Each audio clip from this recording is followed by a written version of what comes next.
कहते हैं कुछ शादियां ऊपर वाला बनाता है और कुछ मौत। पुराने समय में लोग मानते थे कि कुछ यक्षुनियां दुल्हन का रूप लेकर इंसानों के बीच आ जाती हैं। वो किसी घर में बहू बनकर नहीं आती, बल्कि अपना शिकार चुनने आती हैं, और जिस इंसान से वो शादी कर लें उसकी जिंदगी धीरे धीरे मौत से भी बदतर हो जाती है। आज की कहानी एक ऐसी ही रहस्यमयी दुल्हन की है। उत्तराखंड के पहाड़ों के बीच बसा एक छोटा सा गांव, जहां रात होते ही लोग जल्दी अपने घरों के दरवाजे बंद कर लेते थे, क्योंकि उस गांव में एक पुरानी बात मशहूर थी कि जंगल के उस पार वाली हवेली में रात को कोई दुल्हन घूमती है।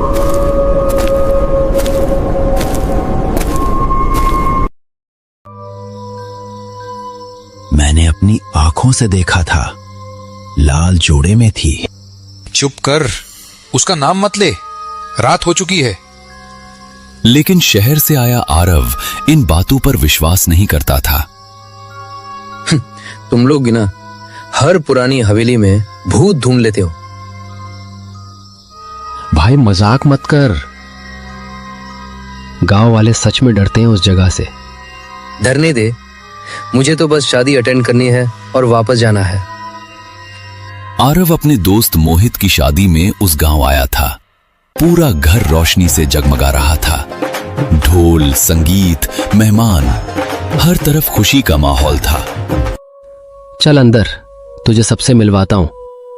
पहले दुल्हन दिखा, इतना सस्पेंस क्यों बना रखा है? अभी नहीं, रात को देख लेना। मोहित की ये बात सुनकर आरव हंस तो दिया, लेकिन पता नहीं क्यों उसकी आवाज थोड़ी अजीब लगी। शादी शुरू हो चुकी थी, मंडप सजा हुआ था, पंडित मंत्र पढ़ रहा था। तभी पूरा माहौल अचानक शांत हो गया। दुल्हन आ गई। आरव की नजर सीढ़ियों की तरफ गई और वो कुछ पल के लिए बस देखता रह गया। लाल जोड़े में एक बेहद खूबसूरत लड़की धीरे धीरे नीचे उतर रही थी। उसकी आंखें अजीब तरह से चमक रही थीं। ये मेरी होने वाली पत्नी निशा। उस एक नजर में कुछ अजीब था, जैसे वो मुस्कुरा कम रही हो और आरव को पहचान ज्यादा रही हो। शादी की रस्में शुरू हो चुकी थीं, लेकिन आरव का ध्यान बार बार निशा पर ही जा रहा था। उसकी मुस्कान, उसकी आंखें, सब कुछ अजीब था। दूल्हा दुल्हन एक दूसरे को वरमाला पहनाएं।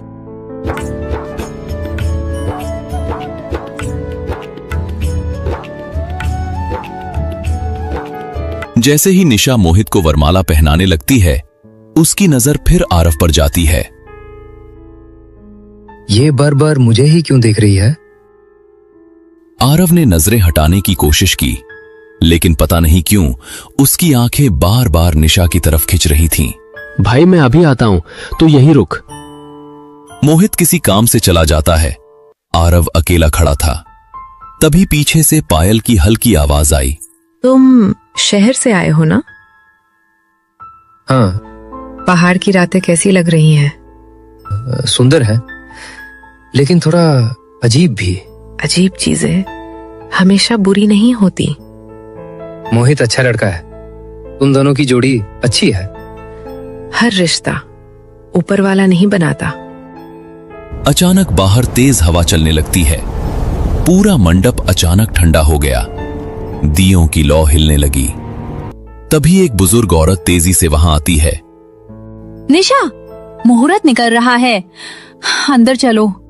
निशा की नजरें अब भी आरव पर थीं। हम फिर मिलेंगे। वो चली जाती है। उसके जाते ही आरव ने राहत की सांस ली, लेकिन उसके हाथ बर्फ जैसे ठंडे हो चुके थे। आधी रात होने वाली थी। शादी की ज्यादातर रस्में खत्म हो चुकी थीं। मेहमान धीरे धीरे खाने और बातों में लग गए थे, लेकिन आरव का मन अब भी बेचैन था। क्या हुआ भाई, तू इतना चुप क्यों है? कुछ नहीं, बस तेरी होने वाली बीवी थोड़ी अलग लगती है। अलग मतलब? पता नहीं, उसकी बातें अजीब है और वो बार बार मुझे देख रही थी। तू ज्यादा सोच रहा है। लेकिन मोहित की आवाज में घबराहट साफ थी। तभी अचानक पूरे घर की लाइट चली जाती है। अंधेरे में सिर्फ मोमबत्तियों की हल्की रोशनी बची थी। अरे लाइट चली गई। जनरेटर चालू करो जल्दी। तभी आरव को ऊपर वाली मंजिल से पायल की आवाज सुनाई दी। फिर वही आवाज।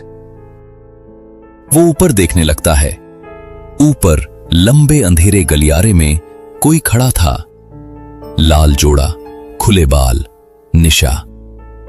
वो धीरे से हाथ के इशारे से आरव को ऊपर बुलाती है। ये ऊपर क्या कर रही है? आरव धीरे धीरे सीढ़ियों की तरफ बढ़ता है। अरे कहाँ जा रहा है? अभी आया। जैसे किसी ने उसके दिमाग पर पर्दा डाल दिया हो। वो बस निशा के पीछे खिंचा चला जा रहा था।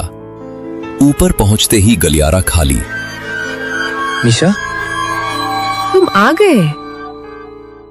निशा बिल्कुल पास खड़ी है। तुम इतनी जल्दी यहां कैसे? तुम मुझसे डरते हो? नहीं, लेकिन तुम अजीब तरह से बिहेव कर रही हो। अगर मैं कहूं कि मैं वो नहीं हूं जो तुम सोच रहे हो। अचानक नीचे से जोर की आवाज आती है। दोनों नीचे की तरफ देखते हैं। ये आवाज मोहित की थी। आरव तेजी से नीचे भागता है। नीचे लोग एक कमरे के बाहर खड़े हैं। मोहित, मोहित अंदर है। दरवाजा नहीं खुल रहा। आरव जोर से दरवाजा धक्का मारता है। दरवाजा खुल जाता है। कमरे के अंदर सब बिखरा हुआ था।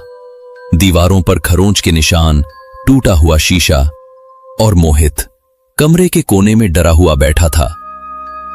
मोहित, क्या हुआ?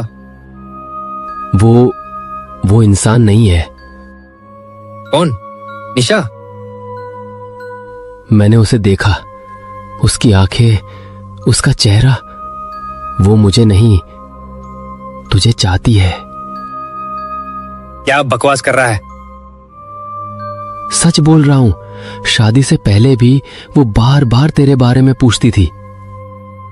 तभी कमरे के बाहर फिर पायल की आवाज गूंजती है। पायल की आवाज धीरे धीरे दरवाजे के पास आकर रुक जाती है।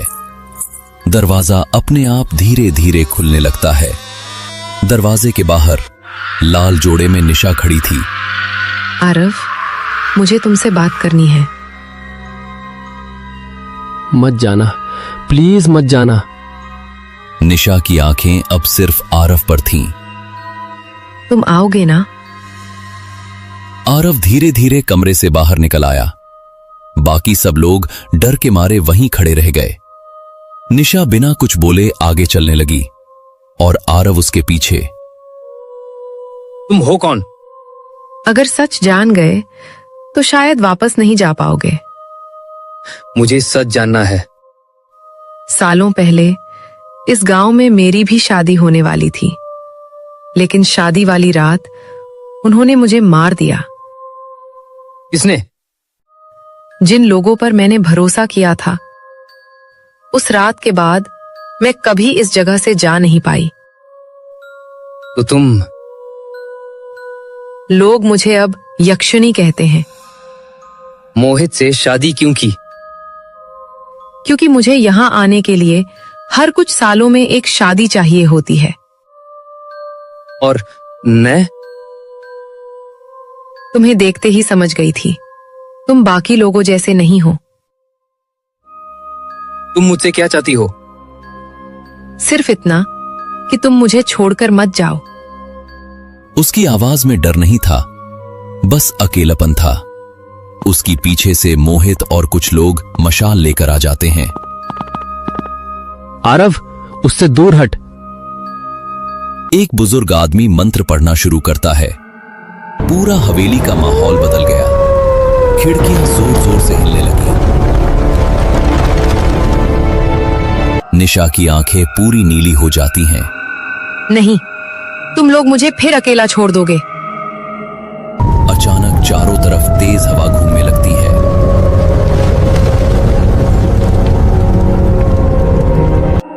रुको, कोई मंत्र मत पढ़ो। सब रुक जाते हैं। आरव धीरे से निशा के पास जाता है। अगर तुम रुक गए तो कभी वापस नहीं जा पाओगे। तो शायद तुम्हें भी अब अकेले नहीं रहना पड़ेगा। निशा की आंखों से आंसू गिरते हैं। शायद सालों में पहली बार किसी इंसान ने उससे डरने की बजाय उसे समझने की कोशिश की थी। हवेली शांत होने लगती है। फिर उस रात के बाद आरव कभी गांव से वापस नहीं लौटा। लोग कहते हैं आज भी पूर्णिमा की रात उस पुरानी हवेली में एक दुल्हन और उसके साथ एक आदमी दिखाई देते हैं।